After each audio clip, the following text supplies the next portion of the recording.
Amin Saikal wrote in The Age just before Christmas that the problem of Afghanistan is largely a political and not a military one. For as long as there is no effective government under a widely acceptable leader, no amount of international military operations can prove to be fruitful. I believe this is mostly wrong. All wars are political problems, and the one in Afghanistan is no different. In the absence of a unifying leader, a unifying sense of Afghan nationalism, there can be no widely acceptable leader. It just doesn't exist. And Karzai will remain a compromise leader forced to cut bargains in order to maintain a semblance of consensus. The inclusion of genuine Pashtun representation in this consensus is essential in the mid-term, but any consensus that meets the core agenda of the Taliban is likely to be unacceptable to the other Afghan minorities and to the West as a whole. To get to a reasonable outcome, the Taliban and the Pashtuns' bargaining power has to be reduced. To do that, its direct hold over the population in eastern and southern Afghanistan has to be removed. To do that, in turn, requires in the first instance military action to destroy its ability to coerce the population, and subsequently the extension of the Afghan government into the stabilised areas. Once this is done, and it will be coercive, and it will be about killing Taliban leadership, Pashtun leadership and spear carriers to the extent necessary. The stage is set for an acceptable political accommodation. Inclusion of the Taliban that represented the current balance of power in Afghanistan would be intolerable to the entire international community. And so it's okay to talk, but we can't cut a deal because they are too authoritative.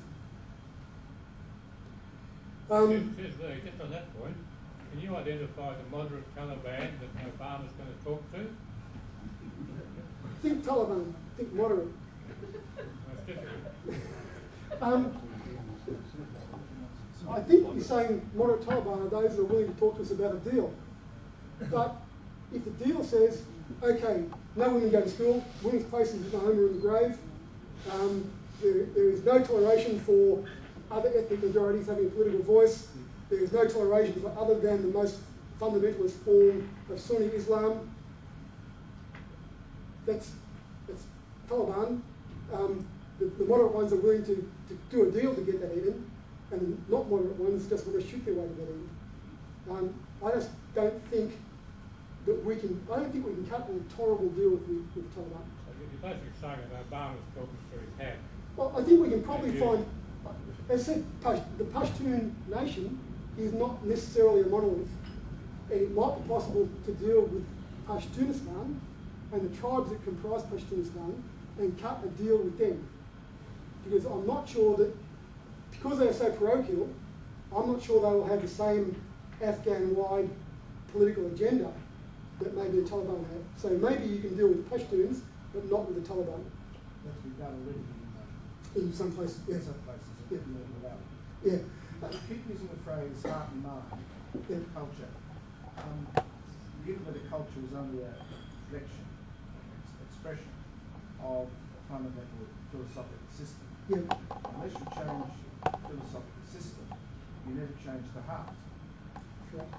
And so, if what you're saying is correct, Which I'm sure it is. I'm sure you are correct in this matter. What you're saying is correct, then either you destroy Pashtunistan or you withdraw from Pashtunistan.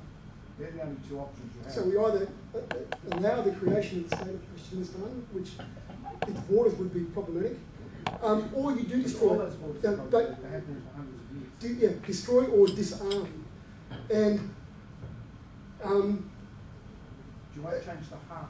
no, but what you can do is so weaken their ability to fight that fighting becomes pointless. But we no longer hold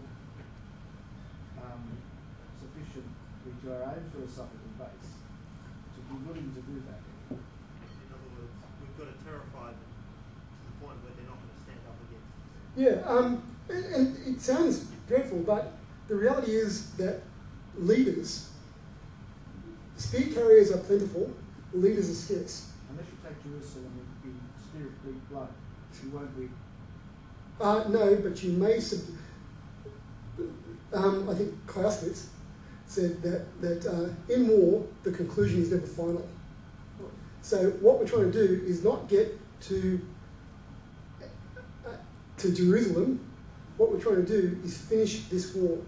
This war finishes when we have a Western-created state of Afghanistan which is sufficiently powerful to control the land within its borders. So, right, no, if it's sufficiently powerful, now Pashtunistan might arise and there might be a problem between Pakistan and Afghanistan forever, but that's not resolvable within the context of this war.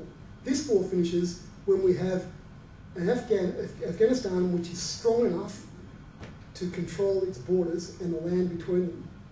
And if we can we can get to that stage by simply eroding the combat power of the Taliban and the Pashtun nation. And we do that by killing and capturing so many of their leaders that they are unable to motivate people to fight well or to fight well.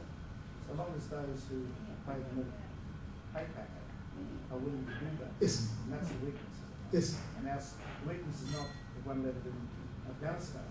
The weakness is in Canberra and The Hague and Berlin. Yeah, my guess is that the US increasing effort and the fact that General Petraeus is running the fight in Afghanistan now, I think that they will have a clear hold build approach.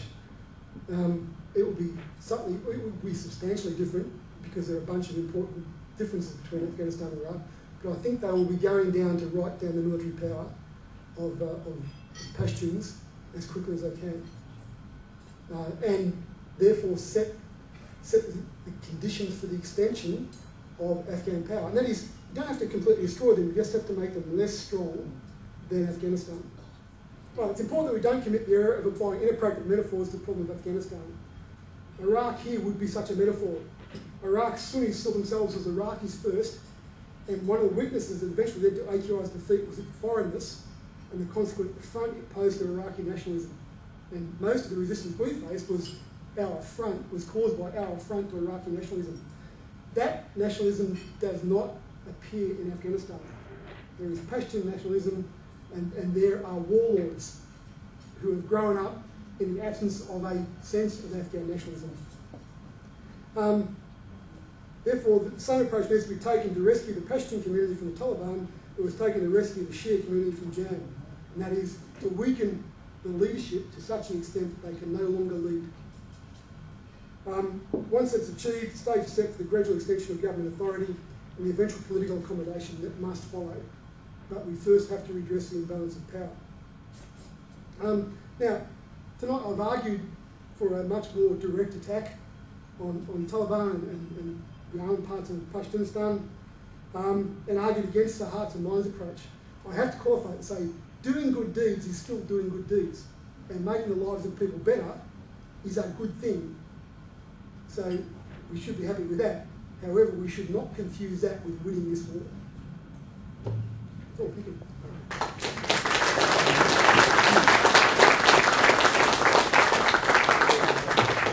I'll give you a question in a moment, but if I could just say, in fact, I think I'm probably on behalf of most people here, that level of analysis, the empirical data and the sophistication of your approach is so refreshing compared to what anything else we normally get through the usual sources in the media and the rest of it, that it's breathtaking. So thank you very much.